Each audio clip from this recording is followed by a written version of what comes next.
Too. That's what we're looking for. And we got a great deal in the kitchen right now with Chef Mark from Wellington Pub. We are getting some chicken ready with the 100 cloves of garlic because it's the 100th episode of Winging It. Congratulations. Don't sound so excited. All right. We've got the chicken going in the pan. We got the chicken browning, and we're going to place it on top of the garlic that we've roasted for about 20 minutes. And we're going to... So you do want to roast the garlic for 20 minutes, then beforehand, put the... yes, it makes it much softer. And now, with the pan bits... Still going. We're going to throw in some shallots. Which that's sweet too, right? Give it a little sweet flavor, right? Shallots are like a... It's sort of like a combination between garlic and onion. Okay. It's got that kind of flavor. And then we're going to throw in some scallions. Scallions, good stuff. A lot of flavor in here. It just smells great already. Now you want this to soften up a little bit for you. Okay. And scrape up the brown bits from the chicken on the bottom. And that's actually good, flavor in the sauce. So keep it. Don't wash out that pan. Just let it go.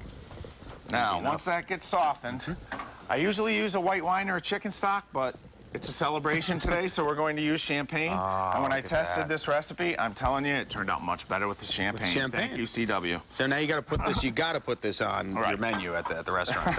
So now we're going to give this a little simmer. It smells great. You're just going to let that reduce it just a little bit, and then we're going to pour it over top of the chicken.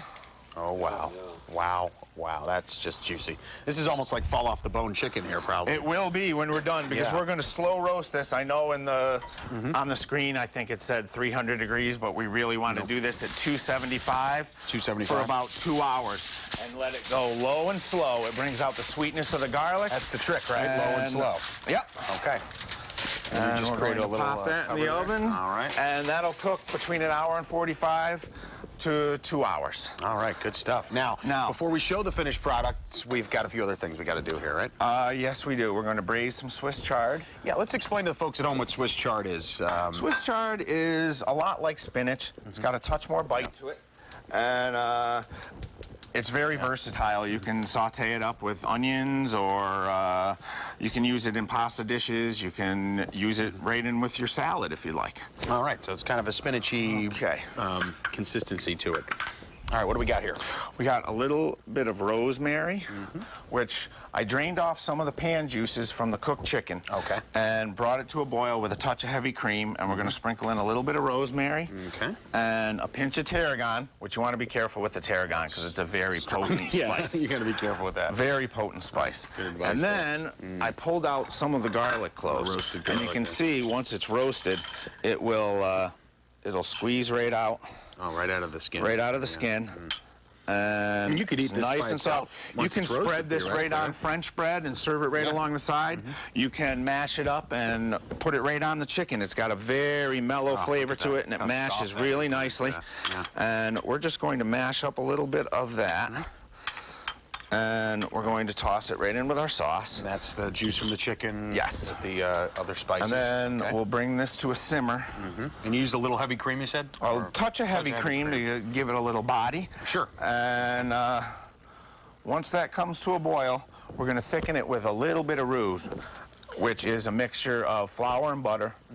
That's cooked, and you can cook it to different degrees. Like for a gumbo, you'd want to use a dark brown roux and cook it a little bit longer until it gets a nice deep brown color and it takes on like a nutty flavor. Yeah, okay. This white sauce, you can use a blonde roux, which is cooked slightly just to get rid of the flour. You can also eat it by accident, like I just did. And he ate it by accident. And it went down smooth, actually. So, yeah, I thought it was done. Didn't know that. So once the sauce comes to a simmer, just putting a little in there. Then we'll put a little in there and get it thick. Wow, that'll just thicken it up even more. And then we'll pour that all over the top of the chicken. Ah, great. All right, well, let's show the folks at home the finished product.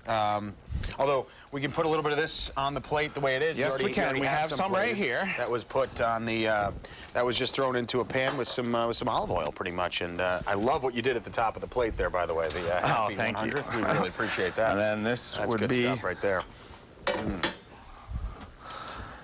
Wow. And then once the sauce is thickened, we'll just pour a little bit of that over the top, and you can serve it with some crusty French bread. And as I said, you can just encourage your guests to take little pieces of garlic on the side, and just pop and you can squeeze it right out, and it's nice and soft and delicious. And then here we can just use a little oil for the Swiss chard, and you can add onions and the shallots and more flavor. It'll take whatever you'd you'd like. Flavor for sure. All right, Mark. And then serve that right along the side. All right, it's a great piece of chicken. We're going to do things a little bit differently. Coming up in our second helpings, we're actually cooking a whole new meal. You know, why not get two meals? With the 100 theme. With the 100 theme, exactly. You're going to have to stick around for that. You're going to like it. Back to you guys. It's a potent one. Yeah, I'm when we excited say for it. We are.